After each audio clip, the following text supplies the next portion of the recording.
Hello guys, good evening.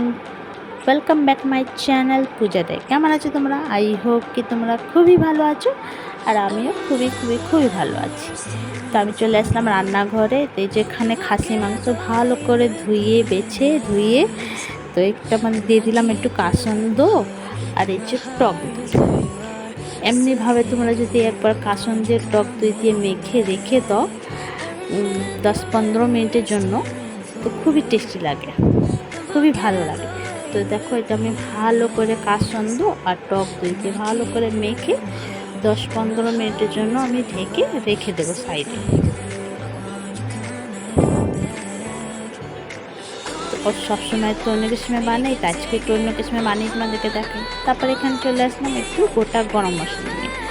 এমনি গোটা গরম মশলা দিলে কী হয়, ফেলে দেয়, তো একটু ক্রাশ করে দিবে, তো ওটা পেটের ভিতর চলে ভালো লাগে। তো এই জন্য কুকার বসিয়ে দিলাম আর দিয়ে দিলাম সর্ষের তেল, জিরে, তেজপাতা, শুকনো লঙ্কা, আর যে গোটা গরম মশলাটা ছিল। আর এখানে সাইডে কড়াই বসিয়ে দিলাম আর দিয়ে দিলাম এটার মধ্যে একটু আলু ফ্রাই করতে।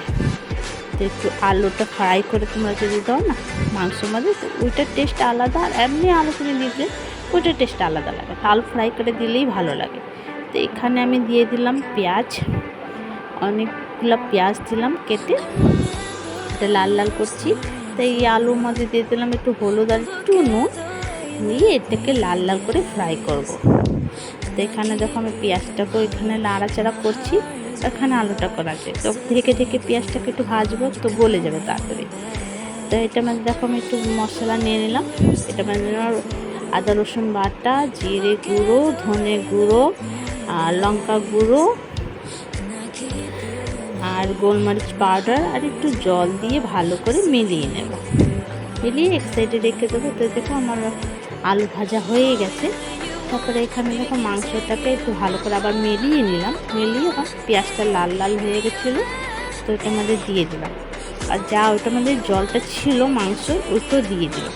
এটা ভালো করে নাড়াচাড়া করলাম, ভালো করে নাড়াচাড়া করে একটুখানি ঢেকে দিলাম, ঢেকে আবার খুললাম। তো এখানে হলুদ নুন দিয়ে ভালো করে নাড়াচাড়া করলাম।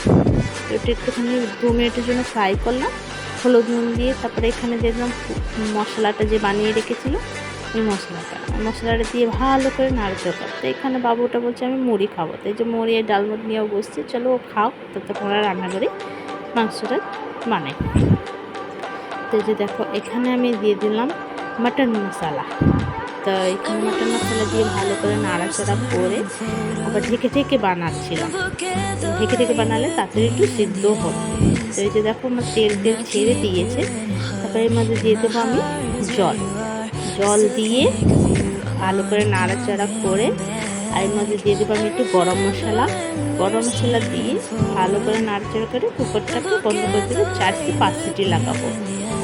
তো দেখো আমার 4-5 সিটি লাগানো হয়ে গেছে। তো যে খুলে দেখো মাংসটা। তো এটার মধ্যে আবার দিয়ে দেবো ফ্রাই আলু দিয়ে আরও 2 সিটি লাগাবো।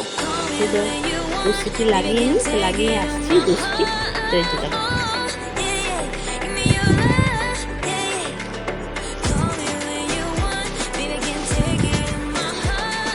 তো এখানে বাবুটা বলছে আমিও দেবো মা, তো 2টো আলু দিলাম।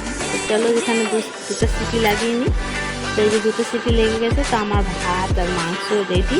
তো দেখো কেমন হয়েছে। তুমি ভালো হলে ভিডিওটা যদি ভালো লাগে তো লাইক, শেয়ার, কমেন্ট করে সাবস্ক্রাইব করে দিও। আবার নতুন ভিডিওর সঙ্গে দেখা হবে। তো তোমরা সবাই ভালো থেকো, সুস্থ থাকো। একবার এমনি করে মাংসটা বানিয়ে খেয়ে খুবই টেস্টি লাগে, খুবই ভালো লাগে। তো ভালো থেকো, সুস্থ থেকো। আবার নতুন ভিডিওর সঙ্গে তোমাদের সঙ্গে দেখা হবে। Bye, take care.